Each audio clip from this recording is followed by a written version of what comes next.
Le Kita Circus, c'est également son nouveau spectacle de marionnettes. Une 17e marionnette vient effectivement d'arriver au FC Nantes, la 17e en 13 ans. Non mais ça va, arrêtez de faire polémique. Raymond Domenech.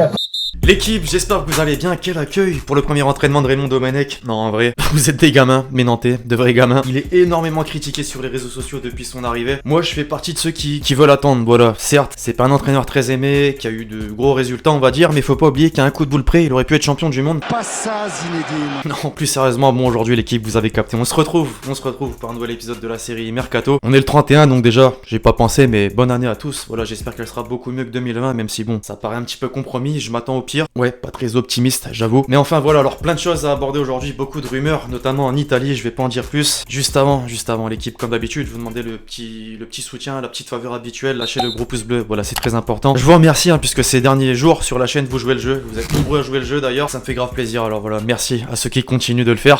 On entre dans le vif du sujet, désormais l'équipe en France pour commencer aujourd'hui avec l'Olympique de Marseille. Comme on s'y attendait, cet hiver il y aura normalement pas de mouvement sur le côté des arrivées. Le directeur sportif Pablo Longoria a été plutôt clair récemment dans les colonnes de La Provence. Je cite: j'aime beaucoup le mot enveloppe, on dirait qu'on met tout ensemble. Je crois que la façon de faire dans le foot moderne est plus globale. Tu dois chercher le salaire, le prix du transfert, comment est-ce que tu vas payer le transfert, quelle formule de transfert. Il faut inventer des opérations, être créatif. Pour le mercato d'hiver, il faut être imaginatif. Le club, on l'a compris, manque d'argent et donc les amis, avant de pouvoir acheter, des ventes seront privilégiées pour alléger les finances du club. Ça tombe bien, l'OM dispose de quelques joueurs ayant une belle cote sur le marché des transferts. Boubacar Kamara et Khaled Takar par exemple, d'autant plus qu'ils peuvent être remplacés dans le 11 d'André Villas-Boas par Gueye et Balerdi. D'autres arriveront à la fin de leur bail en juin prochain, c'est le cas notamment de Valère Germain dont le salaire est non négligeable, mais aussi Thauvin. Évidemment, sa situation sera à suivre, surtout qu'il ne manque pas de courtisans. L'AC Milan et le FC Séville avaient déjà montré un intérêt. Plus récemment, Naples est entré dans la danse. Selon le Corriere dello Sport, le directeur sportif du club italien, Cristiano Giuntoli, l'aurait en ligne de mire et devrait tenter sa chance. Des décisions et choix forts sont donc à prendre cet hiver pour renflouer les caisses du côté de l'OM. Ensuite,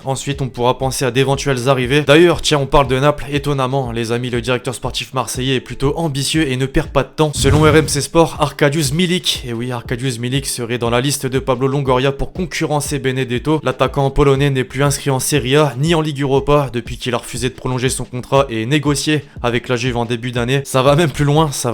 Son club lui réclame 1 million d'euros pour atteinte à son image, alors que de son côté, le joueur envisage de riposter en réclamant devant les tribunaux son salaire du mois d'octobre qu'il n'aurait pas perçu. Une opportunité, mais Marseillais peut-être à saisir donc. Malgré tout, il y a de la concurrence et pas des moindres. L'Atlético Madrid serait intéressé par son profil et devrait formuler une offre rapidement. D'ailleurs les amis, pour la petite aparté, Diego Costa a été libéré de son contrat. Les relations devenaient tendues avec la direction et l'arrivée de Suarez, on peut le dire, n'a pas arrangé les choses, sportivement du moins. Il se cherche un nouveau club. Du côté de la première ligue, il y a des intéressés, mais pas que. Selon Photomatch, tiens, le média turc, le Fenerbahçe rêve de le faire venir. On revient en Italie, ça devrait également s'agiter à la Juve sur le marché des transferts. Plusieurs noms sont évoqués chez les quotidiens sportifs italiens. Pour certains, on pouvait s'y attendre, pour d'autres, un peu moins. D'abord, Memphis Depay, et oui, effectivement, Memphis Depay. Longtemps pressenti du côté du Barça, l'attaquant lyonnais ne débarquera finalement pas en Catalogne. Les dirigeants barcelonais se seraient principalement centrés sur le dossier Eric Garcia pour cet hiver. Du coup, la vieille dame compte en profiter, d'autant que son prix a baissé depuis l'été dernier. L'OL est prêt à le céder pour 5 millions d'euros.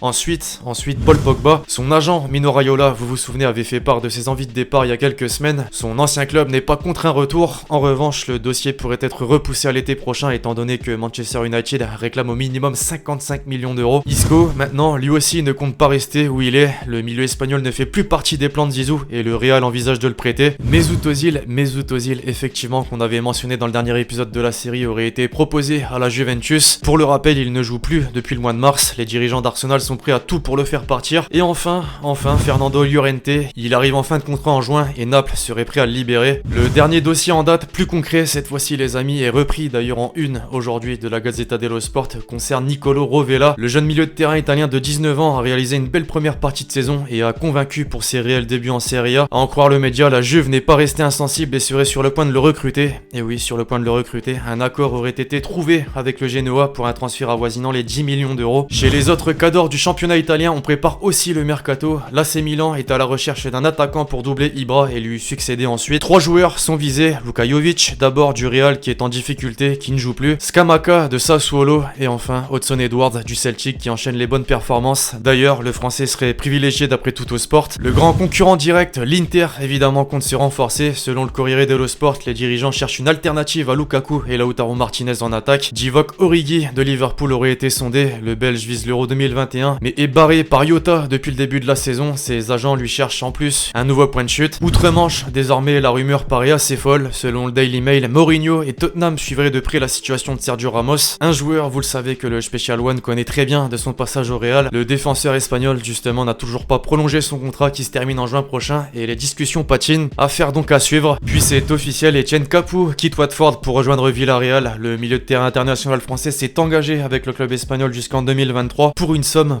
les amis, non négligeable de 9 millions d'euros. Bref, voilà l'équipe, c'est tout pour l'épisode mercato du jour. J'espère que vous l'avez kiffé, je compte sur vous si c'est le cas pour lâcher le gros pouce bleu. Dites-moi dans les commentaires vos avis sur les différentes rumeurs et officialisations. Bon, pour le coup, il y en a eu qu'une qu'on a vu dans cette vidéo. Puis d'ici là, on se retrouve très vite sur la chaîne pour de nouvelles vidéos. C'était Lexti.